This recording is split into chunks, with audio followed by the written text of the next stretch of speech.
Slide নিয়ে নিই। So এখন আমরা হলো যেটা জানবো যে how to write a proper Bangla CQ. হ্যাঁ, ওকে। সো এই পার্টটাতে একটু ফোকাস করো তোমরা। হ্যাঁ, কিভাবে বাংলা সিকিউ প্রপারলি লিখবা। মেজরিটি অফ দা টাইম তোমরা স্টুডেন্টরা উদ্দীপকের গুরুত্ব অপরিসীম লেখো, বা তোমাদেরকে যেটা বলা হয় যে বাংলা সিকিউ হলো always size basis. Okay, so Bangla CQ size basis, এটাও ট্রু, তোমরা সবসময় বড় করে লিখে আসবা। বাট অলওয়েজ বাংলা সিকিউর ক্ষেত্রে সবসময় মনে রাখবা যে বেশি বড় করতে যায় তোমার 7টা সিকিউ যদি কমপ্লিট না করতে পারো, মেজরিটি অফ দা টাইম তোমার নাম্বার পুয়ার আসবে। অর্থাৎ তোমাকে যেমনে হয় হোক 7টা সিকিউ তোমাকে কমপ্লিট করতেই হবে, করতেই হবে, করতেই হবে। এখানে কোনো ব্যত্যয় ঘটার কোনো অপশন নাই। এখন তোমাদের ক্ষেত্রে আবার আরেকটা জিনিস দেখা যায় যে তোমরা যে প্রথম এবং দ্বিতীয় সিকিউটা লেখো, প্রথম এবং দ্বিতীয় সিকিউতে এত বেশি ইনফরমেশন দিয়ে ফেলো যে মনে করো প্রথম সিকিউ তোমার হয়ে গেছে 4 থেকে 5 পেজ, তোমার দ্বিতীয় সিকিউ হয়ে গেছে ওরকম 4 থেকে 5 পেজ, আর যেটা 7 নাম্বার সিকিউ ওর অবস্থা হয় হলো একদম মানে ফকিরের মতো, এটা কোনো মতন মানে 1 থেকে 1.5 পেজ তুমি গেছো, লাস্টের 15 মিনিটের মধ্যে লেখছো।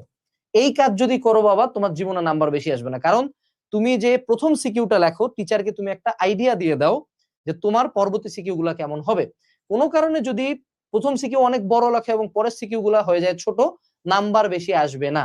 তো সেক্ষেত্রে my personal suggestion is always একটা কমন সাইজ মেনটেন করা। সো আমরা প্রথমে সাইজ জানবো, দেন স্পেসিফিক্সে যাব আমরা, যে কোন কোন স্পেসিফিক্সে তুমি কোশ্চেন গুলা লিখবা। বাই দা ওয়ে, অলরেডি তোমাদের যে উপন্যাস এবং নাটকের নোটটা সেটা তোমরা কমেন্ট সেকশনে পাইতে থাকবা, বন্ধুদেরকে মেনশন করতে হবে এবং শেয়ার করতে হবে। এখন আসো, ধরো এটা তোমার 4টা পেজ, এই 4 পেজের মধ্যে আমরা একটু বুদ্ধি করে সিকিউ লেখা শিখবো। আমরা যখন ক নাম্বার লিখবো, প্রথম পেজে ক, এটা হলো 1 নং প্রশ্নের উত্তর লিখলাম, এটা হলো ক, ক আমাদের 1 লাইনে শেষ, খ আমরা এইভাবে 1 লাইনে শেষ করব। তো তুমি যদি এখন বলো যে ভাই আমার তো আগে সৃজনশীল কোন এক জায়গায় শেষ হয়েছে, ক খ আমি কেমনে নতুন পেজে যাব, ধরো তোমার আগের পেজে এইখানে তোমার সৃজনশীল শেষ হয়েছে, এই জায়গাটুকু তুমি বাবা ফাঁকা দিয়ে দিবা, তুমি একটা ফ্রেশ পেজ দিবা, সরকারের পাতা ইচ্ছা মতো ওয়েস্ট করবা, কোনো সমস্যা নাই, এখানে খাতা বাঁচানোর জন্য আমরা আসিনি। ক খ 1 পেজের মধ্যে গন। এরপরে চলে আসো গ নাম্বারের কথা। গ নাম্বারটা হলো সিগনিফিকেন্ট। কতে 1 প্যারা, খতে 2 প্যারা, কোন প্যারা কি লিখবে এটা আমি বলতেছি, বাট গতে আমরা 3 প্যারা করবো। সো গ এখানে শুরু হলো 1 প্যারা, 2 প্যারা, এবং তৃতীয় প্যারাটা কখনো এই পেজে শেষ করবা না। আই রিপিট, কখনো এই পেজে শেষ করবা না, পরের পেজে চলে যাবা, 2-4 লাইন 5 লাইন যা এই পেজ পর্যন্ত আসবা। অর্থাৎ এটা হলো আমার পেজ নাম্বার 1, এটা হলো পেজ নাম্বার 2, এটা হলো পেজ নাম্বার 3। এই জায়গায় শুরু হয়ে যাবে আমাদের ঘ নাম্বার। ঘ নাম্বারের ক্ষেত্রে আমরা আবার এখানে 1 প্যারা, দ্বিতীয় প্যারাটা এখানে শুরু করবো না, কোনো ভার পেজ এখানে শেষ করে দেবো না, চলতে থাকবে। ঘ এইভাবে চললো, পরের পেজটা যেমনি হয় হোক টানো, তারপরে আরেকটা এক্সট্রা পেজে ঘ ধরো এই যে অল্প 2-4 লাইন লিখবা, এখানে 2 থেকে 4 লাইন ম্যাক্স। তারপরের প্রশ্নটা আবার ক খ এখানে শুরু হয়ে গেল, ক এখানে, খ এখানে। আমরা এখানে টিচারের সাথে সাইকোলজিক্যালি খেলবো। টিচার যেটা হিসাব করবে যে গ এখানে তুমি লেখলা কত, যদিও তুমি অল্প একটু এখানে লিখছো, স্টিলও হিসাব করবে যে কি ছেলেটা 1.5 পেজ লিখছে। গ ঘ এখানে একটু লিখছো, এখানে একটু লিখছো, সে 2টা যোগ দিয়ে লিখবে যে 1 পেজ হইছে, আর মাঝে 1 পেজ আছে, ঘ হয়ে গেছে তোমার 2 পেজ। যদিও তুমি আমরা কিন্তু কেউই 2 পেজ লিখি নাই। হ্যাঁ, যেরকম একটা সিক্রেট টেকনিক দিয়ে কিন্তু আমরা সাইজ বাড়ায় ফেলছি। এভারেজ সাইজ ইজ নরমালি যে কোনো সিকিউ তোমরা 4 page is very good, minimum 3 page plus লিখতেই হবে, কোনো কথাই নাই। এখন আমরা জানবো যে ক খ এর, ক খ গ ঘ এর কোন পার্টে কি কি লিখতে হয়। হ্যাঁ, কোনটাতে কি লিখতে হয়, যেমন ধরো নরমালি ক, ক ইজ তোমাদের কি, এটা হলো একটা জ্ঞানমূলক প্রশ্ন, জ্ঞানমূলক। হ্যাঁ, ক এর জ্ঞানমূলকের মেজরিটি উত্তর তুমি লিখবে হলো 1 লাইনে। ধরো তোমাকে বলছে রবীন্দ্রনাথের জন্ম কত সালে, এই সোনার তরী কে লিখছে, নবাব সিরাজউদ্দৌলা কত তারিখে হারে গেছে, তারপর হলো ঘসেটি বেগম নবাব সিরাজউদ্দৌলার কি ছিল, এরকম বিভিন্ন রকম কোশ্চেন তোমার দিতে পারে। ক তোমার 1 লাইনে জ্ঞানমূলক শেষ।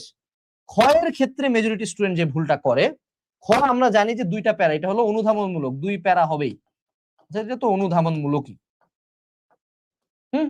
ওকে, ঠিক আছে। এখন 2 প্যারার কোন প্যারায় কি লিখবা, এখানে মেজরিটি অফ দা টাইম তোমাকে একটা কোশ্চেন, অর্থাৎ প্রথমে হলো 1 লাইন অ্যান্সার, আমরা 2টা প্যারা একটু লিখে দেই, 1 লাইন অ্যান্সার, দেন হলো ব্যাখ্যা। ধরো তোমাকে কোশ্চেনটা করছে যে অপরিচিতাতে স্বাধীনতার প্রতীকটা কে, বা নারী অধিকারের প্রতীকটা কে, এখানে ধরো যে ওই মেয়ে ক্যারেক্টারটার নাম, তো তুমি প্রথমে এক লাইনে লিখে দিলা যে অপরিচিতার মধ্যে মেয়ে ক্যারেক্টারটাই হলো স্বাধীনতার, নারী স্বাধীনতার প্রতীক। মেজরিটি অফ দ্য স্টুডেন্ট এই লাইনটা লিখে ভাবে যে তার অ্যান্সার শেষ, জীবনে 2 মার্ক দিবে না। সেকেন্ড প্যারাটাতে আমাকে যেটা করতে হবে সেটা হলো এই ব্যাখ্যা লিখতে হবে যে হ্যাঁ অপরিচিতা গল্পে প্রথমে তাকে জোর করে বিয়া দিতে চাইছে, দেন যৌতুক চাইছে, যৌতুক চাওয়ার কারণে তারা বিয়া ভাঙ্গে দিছে, তারপরে মেয়েটা নারী শিক্ষা নিয়ে কাজকর্ম করছে, শেষ পর্যন্ত ওই ছেলের সাথে দেখা হয়েছে, ওর সাথে যায় নাই। এইখানে হলো তুমি লিখবা হলো কনটেক্সট, তোমাদের ভাষায় বলি কনটেক্সট, একটু ছোট্ট করে কনটেক্সট, 3 থেকে 4 লাইন। অর্থাৎ এখানে তুমি ধরো এক লাইনে অ্যান্সার লিখলা, আর সেকেন্ড প্যারাতে তুমি 3 থেকে 4 লাইনের একটা ব্যাখ্যা লিখবা। এই যে তোমার 2 মার্ক কনফার্ম হয়ে গেল। দেখো এই জিনিসগুলা খুব একটা ম্যাটার করে না, বাট প্রথম দিকে টিচার কিন্তু জাজ করে ফেলে। টিচার তোমার পুরা বাংলা 7টা সিকিউ কাটবে 30 সেকেন্ড থেকে সর্বোচ্চ 1.5 মিনিটের মধ্যে।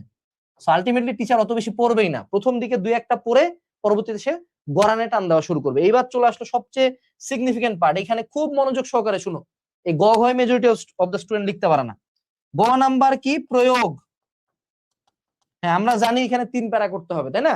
তো আমরা এটা জানে রাখি যে আচ্ছা ঠিক আছে, প্যারা 1 এটাতে কি লিখবো, প্যারা 2 তে কি লিখবো, প্যারা 3 তে কি লিখবো। দেখো গ নাম্বারের মেজরিটি কোশ্চেন্স কি টাইপের হয়, যে তুমি কি এটার মধ্যে কি মিল পাচ্ছ, কি অমিল পাচ্ছ। যেমন ধরো যে কোনো একটা গল্পে কোনো একটা মেয়ে ধরো নির্যাতিত, উদ্দীপক এরকম যে এক মেয়ে বাড়িতে তার স্বামীর বাড়িতে নির্যাতিত হয়েছে, তার মায়ের বাসায় আসছে, তার মা বলছে যে আমি এই বাসায় আর মেয়েকে পাঠাবো না। এই গল্পের সাথে আবার ওই মাসি পিসির ক্যারেক্টার, তো এখানে বলবে তোমাকে যে এই মায়ের সাথে, মায়ের ক্যারেক্টারের সাথে তোমার বইয়ে পড়া মাসি পিসির কোন ক্যারেক্টারদের মিল আছে। তো তুমি তো অলরেডি জানো মাসি পিসিরই মিল আছে, কিন্তু এইটা তুমি যদি এক লাইনে লিখে দাও তাহলে তোমার নাম্বার দিবে? জীবনে নাম্বার দিবে না। গতে প্রথম মাইটটা খায় মানুষজন।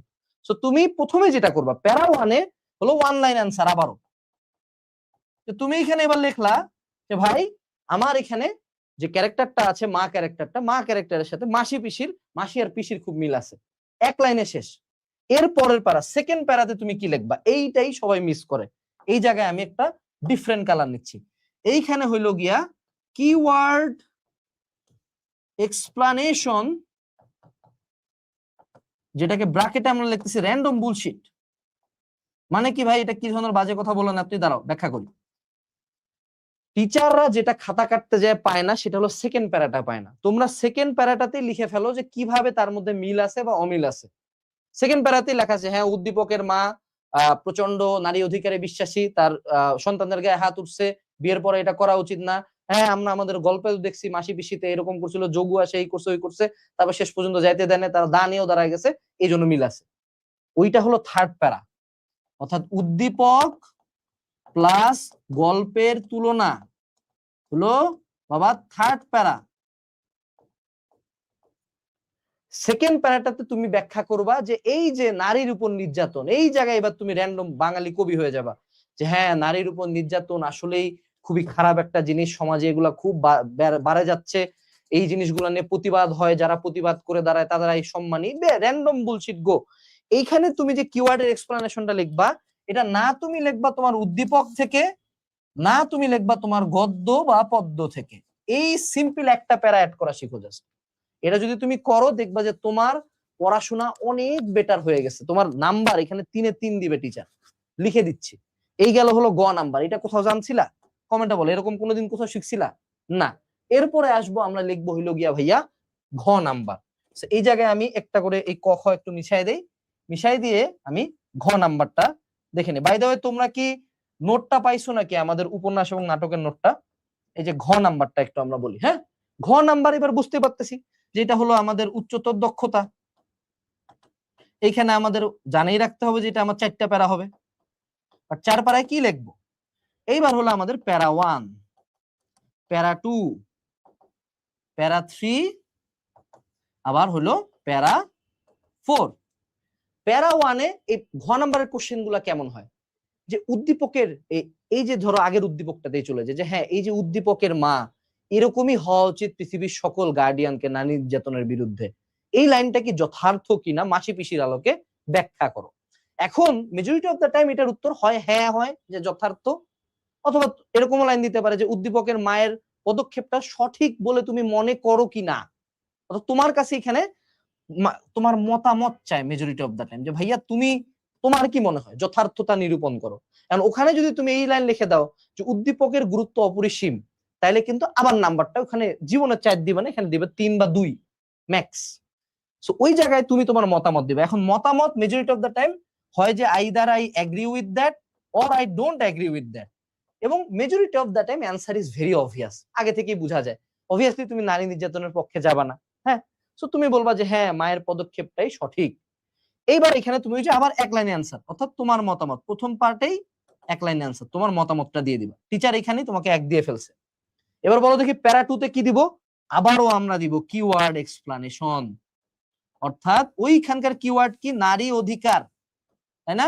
এটাও এখানেও আমরা লিখবো আবারও র্যান্ডম বুলশিট, যেটা কোনো আমার উদ্দীপকের সাথে মিল নাই, আমার গল্পের মধ্যে নেই। হ্যাঁ নারী অধিকার নিয়ে অনেক বছর যাবত কাজ করা হচ্ছে, যুগে যুগে নারীরা বঞ্চিত ছিল, ভোটের অধিকার ছিল না, বাট এখন নারীরা সচেতন হচ্ছে, শিক্ষার অধিকার পাচ্ছে, ধীরে ধীরে সচেতনতা আমাদেরকে বাড়াইতে হবে, নারী নির্যাতনের বিরুদ্ধে দাঁড়াইতে হবে। শেষ, 2-4 লাইনে কিওয়ার্ড এক্সপ্লানেশন হয়ে গেল। এইবার প্যারা 3টা, যেটা আমরা সবচেয়ে ভালো পারি, এইবার হলো আমরা আবারও উদ্দীপক আর গদ্য বা পদ্যের মধ্যে তুলনা দিব। হ্যাঁ এই যে উদ্দীপকের আমার এই মহিলা, উনি হলো উনার সন্তানের পাশে দাঁড়াইছে নির্যাতিত হয়ে আসার পর, ওই যে হলো নিপীড়ক স্বামীর কাছ থেকে সরায় নিয়ে আসছে, গল্পের মধ্যে ওই মেয়েটাকে মাসি পিসি রক্ষা করছিল যোগুর কাছ থেকে, এই সেই হ্যান ত্যান প্যান এমনে করে তারা নারী অধিকার নিয়ে কাজ করছে। 4 নাম্বার প্যারাটাতে কি লিখবো ভাইয়া? 4 নাম্বার প্যারাটাতেও আবারও আদর্শিক কথাবার্তা, আদর্শিক কথাবার্তা বা র্যান্ডম বুলশিট গো। তোমরা যে বানায় লেখো না, এই জায়গায় তোমার বানানোর দক্ষতা দেখাই দিবা। এইখানে তুমি লিখবা আবারও, এই যে তুমি শুরুতে নারী অধিকার নিয়ে লিখছো না, আবারও তুমি লিখবা যে নারী নির্যাতন সমাজের অনেক বড় একটা ঝামেলা, এটার কারণে যুগে যুগে অনেক মানুষ মারা গেছে, অনেক বাচ্চারা ট্রমাটাইজড হয়, এই হয় ওই হয়, তো এইভাবে করে নারী নির্যাতনের বিরুদ্ধে দাঁড়াতে হবে। এই জন্যই আমি মনে করি লাইনটা যথার্থ। লাস্টে আসে আবারও যে এজন্যই মনে করি আমি এটা যথার্থ। শেষ।